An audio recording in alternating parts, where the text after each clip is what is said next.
Assalamualaikum warahmatullahi wabarakatuh. Perkenalkan, kami dari kelompok 3 ingin mempresentasikan peluang dan tantangan pariwisata halal. Perkenalkan, nama saya Fatah Haji Pratama. Perkenalkan, nama saya Edo Haji Santoso. Perkenalkan, nama saya Muhammad Fikri Husaini. Kondisi global dan nasional klaster pariwisata halal. Pariwisata halal merupakan sektor yang potensial di dunia, meningkatkan jumlah destinasi dan investasi pariwisata, mendorong sektor ini menjadi faktor utama dalam pendapatan devisa, penyerapan tenaga kerja, dan pengembangan usaha serta infrastruktur. Selain itu, pariwisata juga menjadi salah satu sektor terbesar dan tercepat pertumbuhannya dibanding sektor lainnya. Menurut UNWTO Turis tahun 2014, laporan World Travel and Tourist Council WTTC 2018 menyebutkan sektor pariwisata memiliki sumbangsi positif terhadap perekonomian global.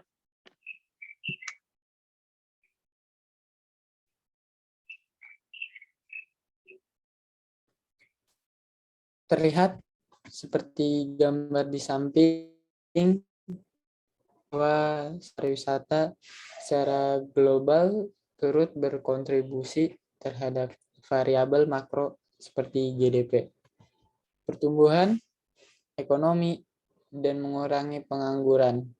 Perkembangan pariwisata dan travel secara global tersebut tidak terlepas dari kemudahan akses informasi dan transportasi dalam kunjungan oleh para wisatawan, baik asing maupun dalam negeri.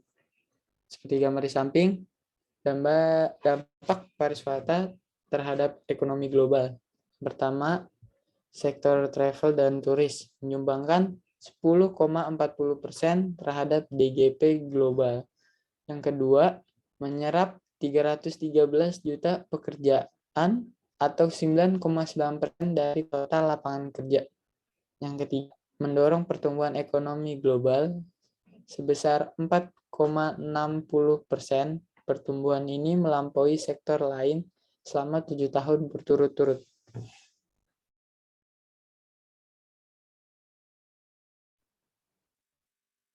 Perkembangan wisatawan Muslim dan prediksi perkembangannya hingga tahun 2026. Salah satu pasar potensial yang diprediksi terus meningkat dari tahun ke tahun, yaitu kunjungan wisatawan Muslim. Hal ini seperti yang disebutkan dalam laporan Global Muslim Travel Index atau GMT 2018, bahwa pasar wisatawan Muslim tumbuh secara cepat. Bahkan diprediksi meningkat USD 220 miliar pada tahun 2020 dan diekspektasikan meningkat USD 80 miliar menjadi USD 300 miliar pada tahun 2026. Pada tahun 2017, sebanyak 131 juta wisatawan Muslim secara global meningkat dari tahun 2015 yang hanya 121 juta dan diprediksi semakin bertambah jumlahnya pada tahun 2020, yaitu 156 juta wisatawan.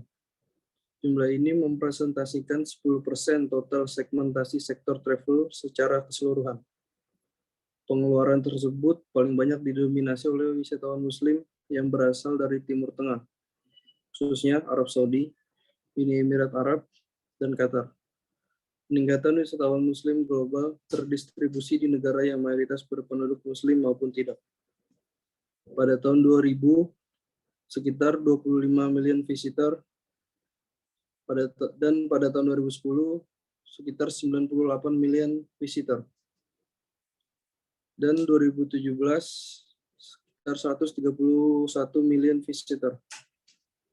Dan pada 2020, 158 miliar visitor.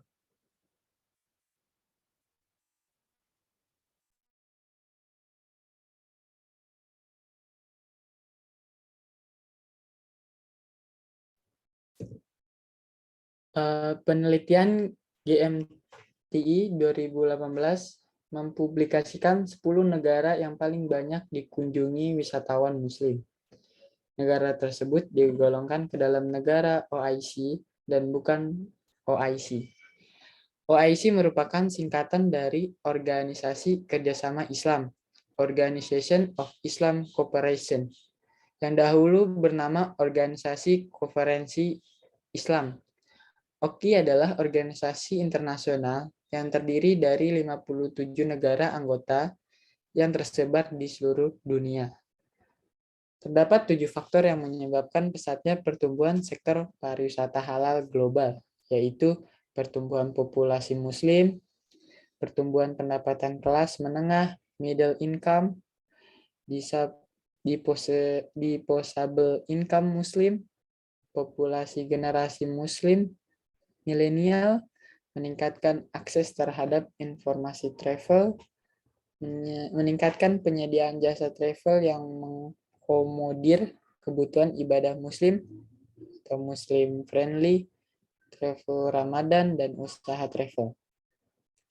Faktor-faktor tersebut mendorong negara-negara di dunia secara perlahan mulai fokus pada pengembangan pariwisata halal. Pengembangan tersebut menurut GMTI 2018 perlu difokuskan kepada 4 hal utama, yaitu kemudahan akses, komunikasi, lingkungan, dan pelayanan. Seperti tabel di samping, ada 10 destinasi Muslim terbaik negara OIC. Yang pertama, Arab Saudi. Yang kedua, Turki. Yang ketiga, Malaysia. Yang keempat, Uni Emirat Arab. Yang kelima, Bahrain. Yang keenam, Maroko. Yang ketujuh, Kazakhstan. Yang ke-8, Libanon. Yang ke-9, Tunisia. Yang ke-10, Yordania. Terus ada 10 destinasi Muslim terbaik dari negara non-OIC. Pertama, Rusia. Yang kedua, Spanyol. Yang ketiga, Perancis. Yang keempat, Thailand. Yang kelima, Singapura. Yang keenam, Italia. Yang ketujuh, Georgia. Yang ke-8, Yunani. Yang ke-9, Inggris. Dan yang ke-10, India.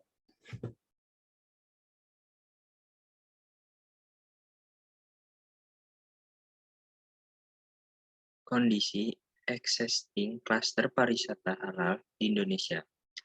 Dalam laporan WTTC 2018, Indonesia menempati peringkat ke-9 dari 10 besar pariwisata terkuat di dunia. Pariwisata ini adalah yang terbaik dibandingkan negara-negara ASEAN lainnya seperti Thailand yang berada di peringkat 12, Malaysia dan Filipina yang berada di peringkat 13. Singapura di peringkat 16 dan Vietnam di posisi ke-21. Berikut adalah daftar travel and tourist constraints power ranking absorb growth per 2017 WTTC 2018.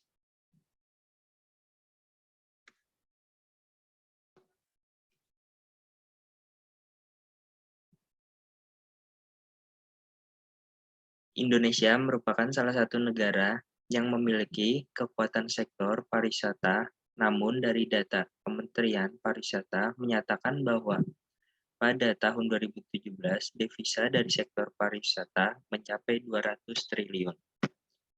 Terhadap PDB baru mencapai 5%.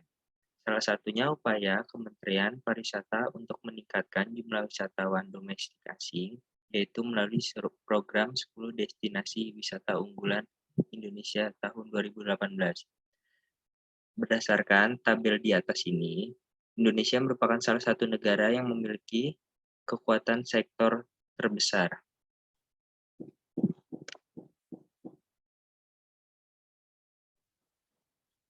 Ke-10 tempat wisata tersebut yaitu 1. Danau Toba berada di Sumatera Utara. Yang kedua, Pantai Tanjung Kelayang, Bangka Belitung.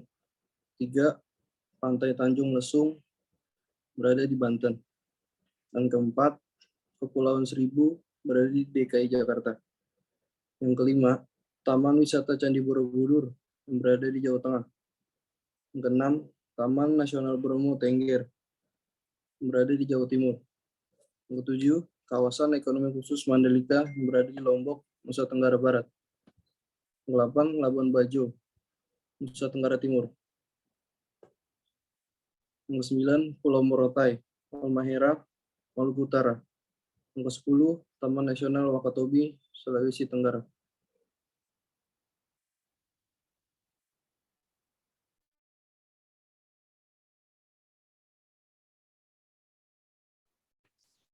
Selain dalam program wisata unggulan, Indonesia sebenarnya mempunyai potensi besar, yaitu pariwisata berbasis halal.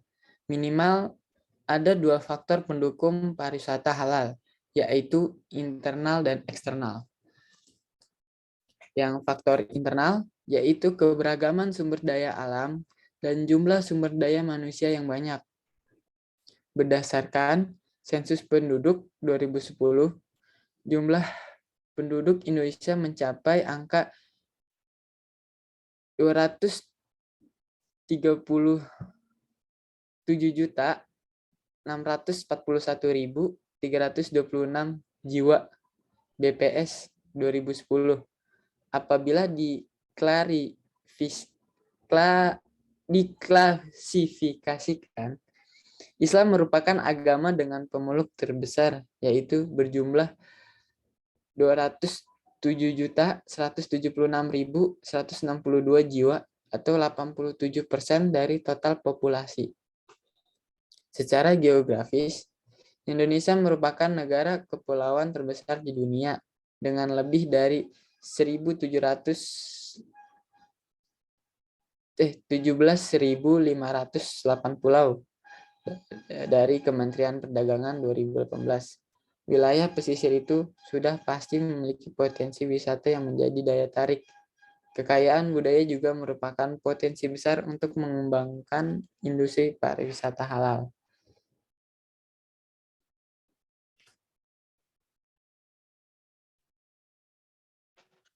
Yang kedua, ada faktor eksternal. Faktor-faktor tersebut meliputi laporan GMTI 2018 tentang destinasi wisata ramah Muslim di dunia, penghargaan pariwisata halal dalam World Halal Tourist Award 2016, dan kunjungannya wisatawan. Masing-masing faktor dideskripsikan seperti di bawah ini. Yang pertama, yaitu berdasarkan laporan Global Muslim Travel Index atau GMTI yang diterbitkan pada April 2018 menunjukkan peringkat Indonesia mengalami peningkatan kedua 2017 sampai 2018. Peningkatan peringkat Indonesia skala global menunjukkan bahwa banyak paket wisata yang telah menyediakan fasilitas ramah Muslim. Yang kedua, yaitu beberapa industri pariwisata halal di Indonesia memperoleh penghargaan di ajang World Halal Tourist Award 2016. Yang ketiga, dapat dilihat dari kunjungan wisatawan, perkembangan jumlah wisatawan global yang berkunjung ke Indonesia selama 5 tahun terakhir, dari 2014 sampai 2018 per Agustus menunjukkan perkembangan signifikan terutama dari Malaysia, negara OIC, dan Cina untuk negara non-IC. Berikut ditampilkan perkembangan wisata asing dari negara OIC dan non-IC selama 5 tahun terakhir.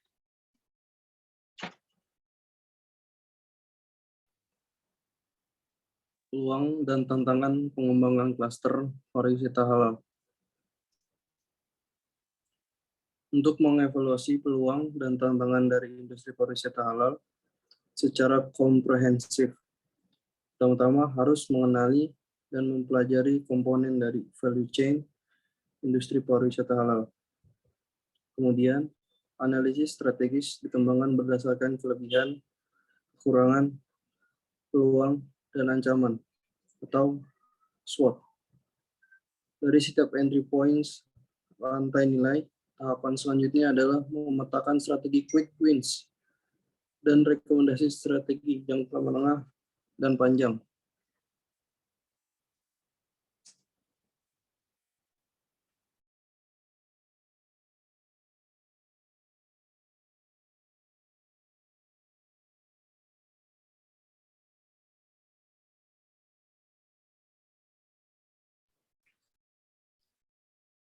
Menunjukkan bahwa industri pariwisata memiliki hubungan saling terkait dengan banyak industri, baik utama maupun pendukung. Hal ini menjadi justifikasi betapa besarnya efek penggada perkembangan sektor pariwisata terhadap perekonomian. Berdasarkan tabel di samping, value chain destinasi pariwisata. Yang pertama ada industri media dan rekreasi. Kedua, ada industri makanan dan minuman. Ketiga, ada industri mode fashion. Yang keempat, industri perhotelan. Yang kelima, industri UMKM. Yang keenam, industri energi terbarukan. Yang ketujuh, industri keuangan syariah. Industri pendukungnya yaitu, yang pertama ada industri teknologi. Yang kedua ada industri training and development. Yang ketiga ada industri konstruksi. Selanjutnya ada Airline and Transportation Hub. Yang pertama ada industri media dan rekreasi. Yang kedua ada industri makanan dan minuman. Yang ketiga ada industri model fashion. Yang keempat ada industri UMKM. Yang kelima ada industri keuangan syariah. Industri pendukungnya yaitu industri teknologi, industri training and development. Yang ketiga industri konstruksi. Hotel dan akomodasi. Industri utama ada industri media dan rekreasi, kedua ada industri makanan dan minuman, yang ketiga ada industri mode fashion, yang keempat ada industri UMKM, yang kelima ada industri keuangan syariah. Industri pendukungnya yaitu ada industri teknologi, industri training and development, yang ketiga ada industri konstruksi. Selanjutnya ada restoran dan kafe, industri makanan dan minuman, industri UMKM. Faktor pendukungnya, industri teknologi, industri training and development, industri konstruksi. Selanjutnya ada travel and tours. Industri utamanya yaitu industri makanan dan minuman, industri perhotelan, airlines, dan industri UMKM. Industri pendukungnya ada industri teknologi, ada industri training and development.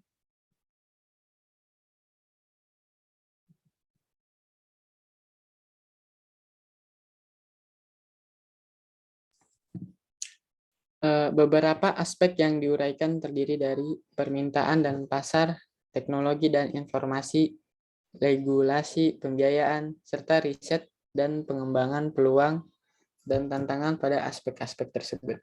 Aspek yang pertama, permintaan dan pasar. Peluang yang pertama, pertumbuhan jumlah Muslim Indonesia dan di dunia. Yang kedua, pertumbuhan pendapatan kelas menengah Muslim.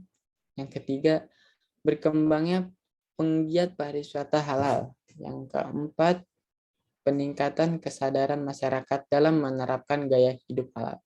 Lalu tantangannya, pertama, berkembangnya pariwisata halal di negara-negara Muslim maupun non-Muslim di dunia.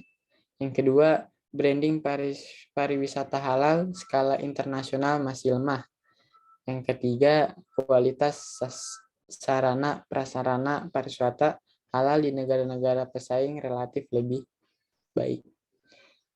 Aspek yang kedua, teknologi dan informasi. Peluang yang pertama, berkembangnya digitalisasi pada industri pariwisata secara umum. Yang kedua, berkembang dan semakin inovatifnya media informasi. Lalu tantangannya, pemanfaatan teknologi informasi pada industri pariwisata halal masih rendah. Aspek ketiga, regulasi. Yang pertama, pendukung yang pertama, dukungan pemerintah terhadap pengembangan pariwisata halal. Yang kedua, adanya peraturan daerah terkait pariwisata halal di beberapa provinsi. Yang ketiga, berjalannya koordinasi beberapa lembaga atau kementerian dalam pengembangan pariwisata halal. Yang keempat, sudah terdapat strategi dan kebijakan pemerintah terkait dengan pengembangan industri pariwisata dan pariwisata halal. Lalu tantangannya, yang pertama, belum terdapat induk hukum tertinggi yang mengatur pelaksanaan pariwisata halal di Indonesia. Yang kedua, belum ada regulasi khusus yang mewajibkan lembaga keuangan syariah memberikan pembiayaan kepada industri halal. Lanjut, aspek yang keempat. Peluang yang pertama adalah semakin berkembang dan variatifnya pembiayaan syariah. Yang kedua, peluang kolaborasi mendapatkan pembiayaan dari perbankan dan penerbitan suku. Yang ketiga, pengembangan dan implementasi skema asuransi syariah untuk perjalanan wisata komersil. Tantangannya, yang pertama, lembaga keuangan syariah belum memiliki target pembiayaan khusus terhadap industri halal, termasuk pariwisata halal. Aspek yang terakhir, yang kelima, riset dan pengembangan. Peluangnya, yang pertama, adanya sekolah khusus pariwisata yang juga mengajarkan pariwisata halal. Yang kedua, mulai berkembangnya riset terhadap pariwisata halal. Tantangannya, pertama, kurangnya riset mengenai segmentasi dan preferensi pasar terhadap pariwisata halal di Indonesia. Yang kedua, belum ada kurikulum pariwisata halal tingkat nasional.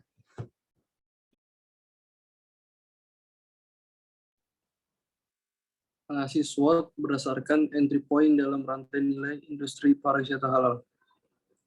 Untuk menyusun strategi pengembangan industri pariwisata halal, perlu dipetakan kondisi dan posisi Indonesia saat ini. Salah satunya dapat menggunakan analisis SWOT, pemetaan kekuatan, kelemahan, peluang, dan tantangan berdasarkan masing-masing entry point pada rantai nilai industri pariwisata halal.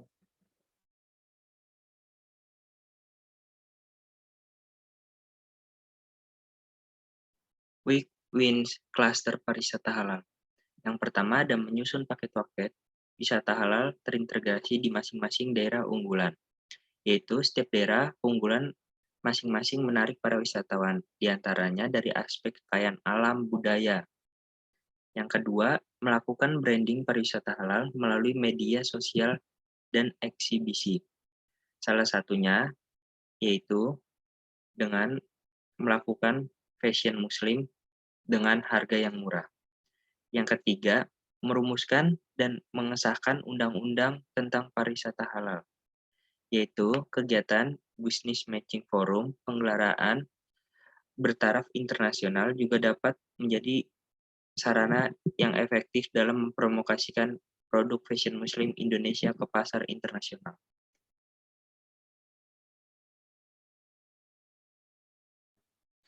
Sekian, terima kasih dari presentasi kelompok 3. Kurang lebihnya mohon maaf. Assalamualaikum warahmatullahi wabarakatuh. Waalaikumsalam warahmatullahi wabarakatuh.